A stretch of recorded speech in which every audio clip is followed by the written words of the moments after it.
오늘 본문의 말씀에서 나에게 복음이란 제목으로 하나님 말씀 증거하도록 하겠습니다. 바울의 지금까지의 고린도전서 이제 거의 끄트머리에 우리가 다가왔는데 지금까지의 상황을 조금 정리해 보죠. 1장 말씀해 보니까 사도 바울이 누구의 지편으로 고린도 교회의 이야기를 들었습니까? 글로에의 지편으로 고린도 교회의 분쟁에 대한 이야기를 먼저 접했던 것이죠. 그리고 분쟁에 대한 권면들을 이렇게 하나씩 펼쳐갔는데 그 중에서는 좀 우리가 생각지도 못했던 분쟁이 있었어요. 지도자에 대한 분쟁도 있었다. 그렇죠? 지도자에 대한 분쟁. 바울은 심었습니다. 그리고 아볼로는 물을 주었습니다. 그러나 그 가운데 심겨진 그 새싹들을, 생명들을 자라게 하시는 분이 누구라고 말씀하고 있습니까? 자라게 하시는 분은 하나님이시다 라고 말씀할 수밖에 없었던 그러한 상황을 살펴보았죠. 그리고 교회 내에서도 어떤 음행의 문제, 특별히 동성의 문제도 좀 다룰 수 있었고, 우리가 또 새어머니와 관계를 가졌던 근친상간인데 이런조차도 교회 내에서 이렇게 치리하지 못하고 용인됐던 정말 이 고린도 교회가 우리가 생각하는 그러한 초대교회의 상인가? 라는 질문에 우리가 생각하는 것보다 조금은 더 실망스러웠던 모습이었던 것 같아요.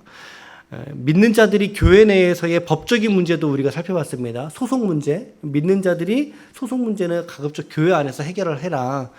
그런 얘기들 6장까지의 이야기였는데 이 이야기는 들었던 이야기였어요. 들었던 이야기. 근데 7장부터는 또 어떤 내용이었습니까? 내가 너희에게 받은 글, 전하여 준 글.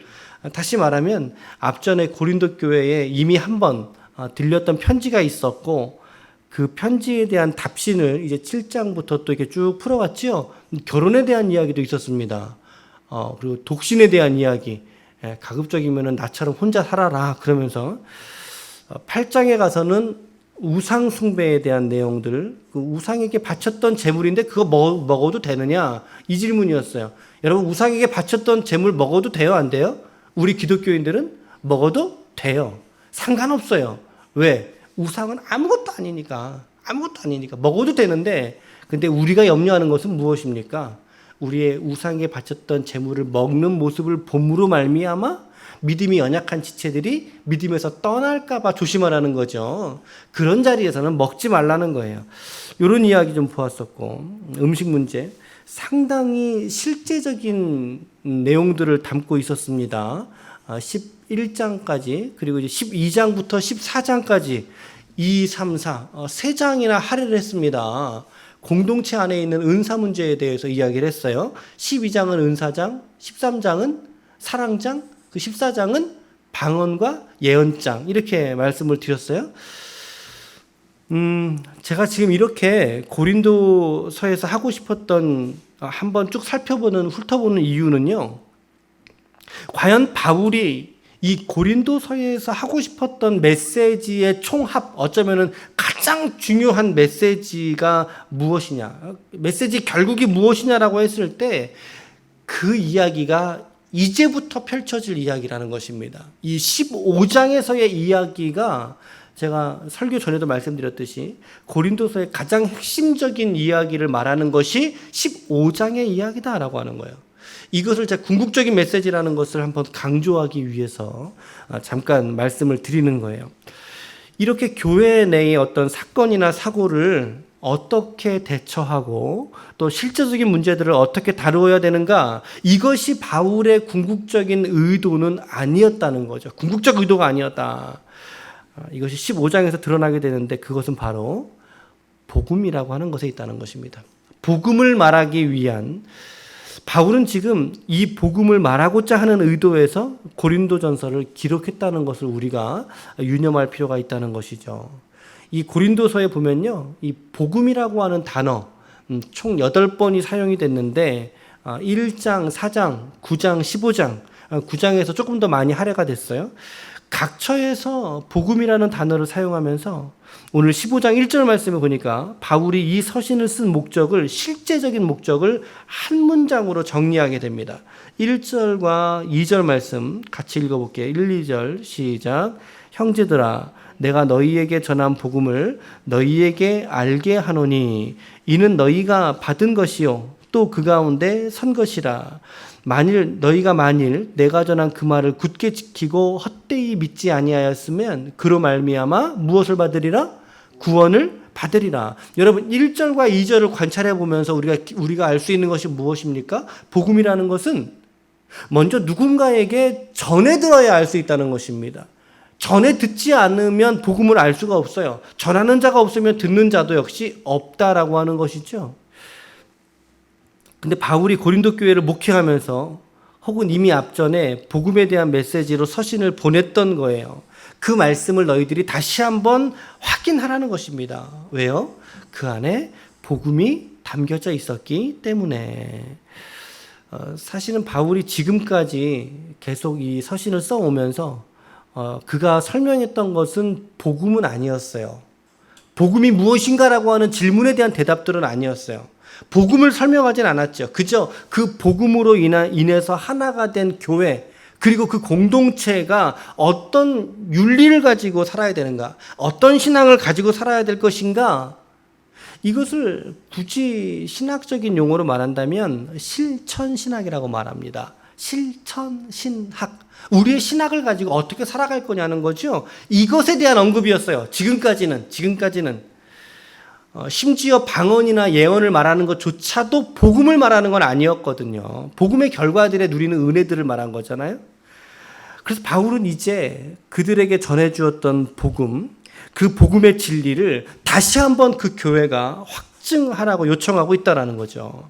너희가 받은 것이요 또한 그 가운데 너희가 선 것이다. 너희가 복음 가운데 오늘 서 있어야 된다라는 거. 바울이 지금까지 고린도 교회의 실상과는 조금 다르게 격려하고 있는 거죠. 너희가 복음 가운데 너희가 서 있다. 격려를 담아낸 말씀이라고 생각하게 됩니다. 그래서 2절 말씀에서 그 말, 2절에 그 말, 이것은 혹은 그로 이렇게 말하는 이 지칭하는 것들이 모두가 다 복음을 말하고 있는 거예요. 복음을 말하고 있는데 이 복음을 성도가 헛되이 믿지 아니하고 그 복음의 말씀을 진리로 붙들고 살아갈 때 그 복음으로 말미암아 구원을 받는다라고 하는 것이죠. 참 확실한 말씀처럼 우리에게 다가오지 않습니까, 여러분? 여기서 여러분 우리가 구원의 즉각성과 구원의 점진성을 살펴볼 수 있어야 되는데 여러분 지금 오늘 우리가 보고 있는 15장 2절에서 말하고 있는 그로 말미암아 구원을 받으리라고 할 때에 이 구원이라는 말은 즉각적인 구원을 말할까요? 아니면 점진적인 구원을 의미할까요? 이 말씀 안에 있는 구원은 바로 점진적인 구원을 받고 있어요. 점진적인 구원을 말하는 거예요. 여러분, 여러분들과 제가 하나님의 자녀가 되는 그 구원의 역사는 어떤 거예요? 즉각적인 거예요. 즉각적으로 우리의 신분이 사망에서 생명으로 옮겨오는 거예요. 하나님의 아들이 아니었다가 하나님의 아들로 변화되는 거예요. 이것은요, 즉각적인 거예요. 그리고 단회적인 거죠. 일회적인 거고, 이것은 취소가 불가능한 하나님의 정권의 역사인 줄로 믿습니다. 이것이 우리가 경험하고 있는 구원이라고 하는 말의 즉각성이에요. 예수 믿는 즉시로 하나님의 구원하신 때가 이름에 반드시 선택하신 성도는 구원하고야 마신다 라고 할 때의 구원은 즉각적인 구원이죠. 그러나 여전히 그렇게 구원받은 자녀일지라도 그의 일상에서 경험하게 되는 뭐가 있어요? 죄의 오염이 있단 말이죠. 세상을 살아가다 보면 죄의 오염, 때로는 그 죄 때문에 뒤로 신앙이 밀려갈 수도 있어요. 이것이 우리 성도들의 생애의 모습이잖아요. 그럴 때 우리를 다시 원점으로 돌아오게 만드는 것, 그게 복음이라는 거죠. 다시 우리를 원래 있던 자리, 우리가 은혜 받았던 자리, 구원받았던 자리로 돌아오게 만드는 것이 복음이라는 거죠. 여러분들 군대를 안 갔다 오신 분이 계신데 군대 가면 사격이라는 걸 하거든요. 이게 사격을 쏘다 보면 이게 목표물에서 조금 빗나가서 탄착군이 형성이 돼요. 보통 3발을 쏘는데 그 탄착군이 형성이 됐을 때 다시 원점으로 돌이키려면 총에 있는 내용들을 이렇게 좀 뭐 좌로 몇 클릭, 우로 이런 게 있어요. 위아래 몇 클릭 움직이면서 원점을 잡는다라고 하거든요. 바로 우리 신앙의 원점 잡는 것을 바로 복음이 하는 것입니다. 복음이 우리의 신앙을 다시 원점으로, 우리가 구원받았던 그때로 돌이키게 하는 힘이, 그 은혜가 복음에 있다라고 하는 거죠. 그래서 헛되이 믿지 않고 이 복음의 진리를 굳게 붙잡고 살아가게 될 때 우린 성도들은 신앙 성장 혹은 성숙이라고 하는 점진적 구원의 역사들을 우리가 경험하게 된다라고 하는 말씀이 이 1절과 2절 사이에 담겨져 있는 메시지예요. 이것이 바로 복음에 대한 내용들인데, 그럼 복음이 무엇인지 조금 이해가 되었다면 복음의 핵심적인 내용은 무엇일까요? 복음의 내용 3절과 4절이 복음의 핵심적인 내용인데요. 같이 한번 읽겠습니다. 3절과 4절 시작. 내가 받은 것을 너희에게 먼저 전하였노니 이는 성경대로 그리스도께서 우리 죄를 위하여 죽으시고 장사 지낸 바 되셨다가 성경대로 사흘 만에 다시 살아나신 아멘, 아멘. 이것이 복음의 요약이고 핵심입니다. 이 3절과 4절. 여러분 성경책에 뭐 별표 5개를 그어도 되는 말씀이죠. 여러분 정말 잊지 마시고 놓치지 마십시오. 그리스도께서 본문에는 우리의 죄를 위하여 돼 있지만 우리 자신에게는 나의 죄를 위하여죠. 주님께서 나의 죄를 위하여 십자가에 대신하여 죽으셨다라는 거예요. 그리스도의 대속의 죽음의 사건, 그리고 그 죽음에 머물러 있지 않으시고 사흘 만에, 3일 만에 다시 살아나신 부활 사건. 다시 말하면 복음이 뭐냐? 죽음 사건, 그리고 부활 사건을 담고 있다. 즉 복음은 죽음과 부활이라고 하는 과정을 통해서 완성이 되고 그것이 우리 안에 이루어진 실제의 사건이라고 말하는 것이 복음이 우리에게 하는 일들이다라는 거죠. 여러분, 그래서 우리가 신앙생활 하면서요, 가장 중요한 주제는 바로 예수를 내가 믿은 예수처럼 내가 십자가에서 나의 삶의 모든 상황과 여건 속에서도 내가 예수와 같이 죽은 존재인가 라고 하는 질문이 우리 신앙생활의 가장 중요한 질문입니다. 내가 예수와 함께 죽은 존재인가 라고 하는 질문. 우리가 내가 예수를 믿었음에도 불구하고 나의 이기적 자아와 욕심과 정욕과 교만이 여전히 나를 떨쳐버리지 못한 채로 나를 사로잡아 있다면 나는 아직은 신앙의 진리에서 조금은 떨어져 있는 사람일 수 있다는 것입니다.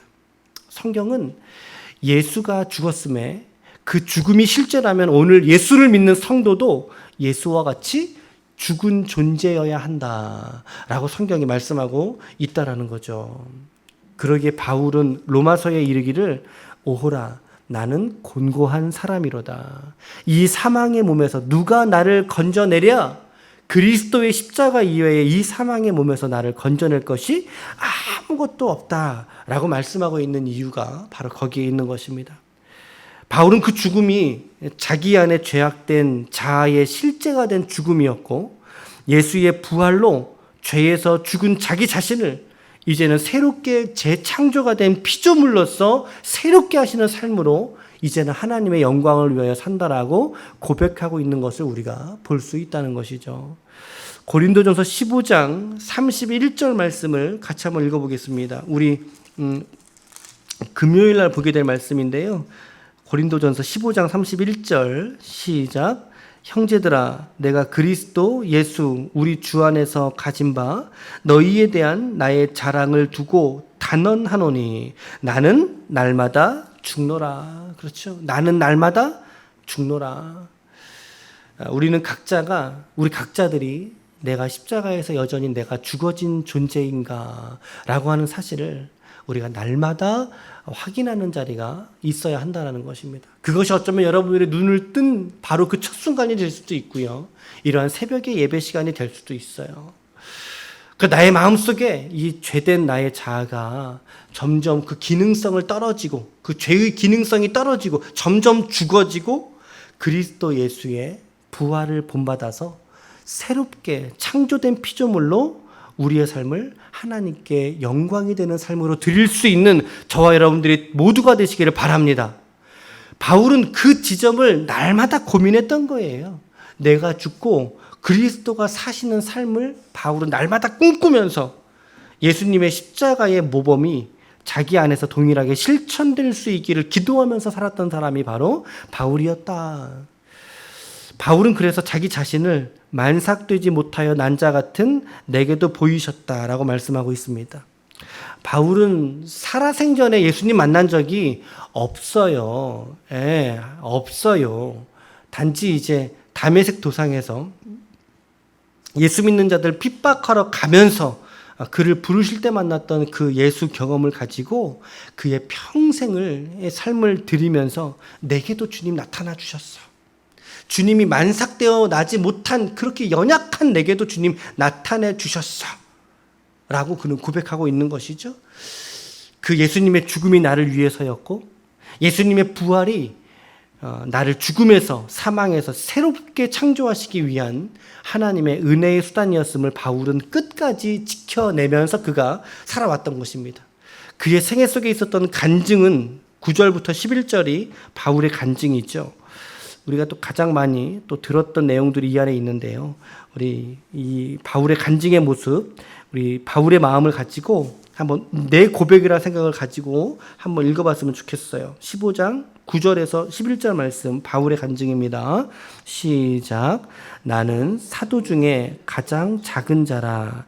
나는 하나님의 교회를 박해하였으므로 사도라 칭함받기를 감당하지 못할 자니라.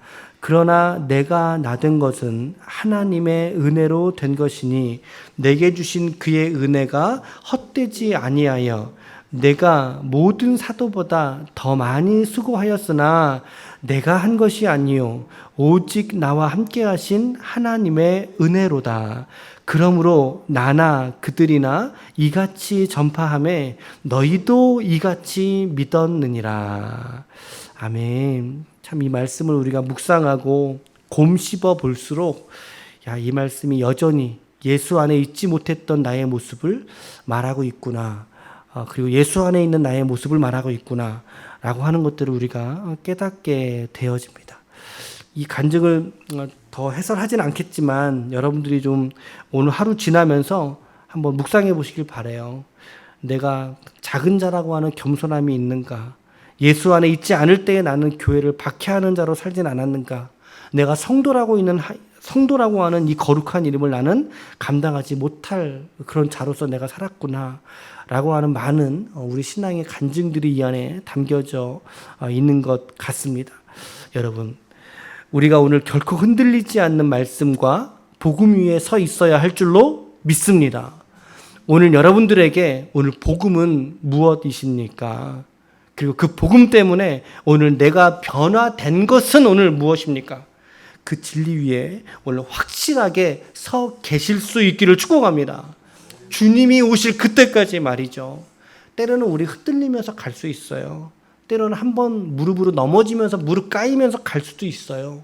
세상의 유혹을 받으면서 뒤로 미끄러지거나 때로는 자빠질 때도 있겠지만 그러나 우리가 주님 오실 그날에 주님, 저는 저의 이 믿음을 지켰습니다. 주님께서 제게 주신 이 복음 붙들고 제가 지금 살아내었습니다. 주님. 요한계시록 14장 12절 말씀에 보니까 성도들의 인내가 여기 있나니 그들은 하나님의 계명과 예수에 대한 믿음을 지키는 자니라. 이렇게 말씀하고 있어요. 오늘 주님께서 오실 때 주님, 저의 믿음을 주님 오실 때까지 그리고 혹은 그 전에 내가 부름을 받는다면 내 육체의 죽음이 오기까지 주님께서 주신 십자가와 이 믿음 지켜낼 수 있도록 저의 영혼을 보존하여 주옵소서. 붙들어 주시옵소서. 오늘도 기도하면서 여러분들의 일상 안에서 이 복음의 믿음을 붙들고 영적으로 승리하실 수 있는 하나님의 거룩한 권속들이 모두 되시기를 예수님의 이름으로 간절히 축원합니다. 아멘. 아멘. 기도하시겠습니다.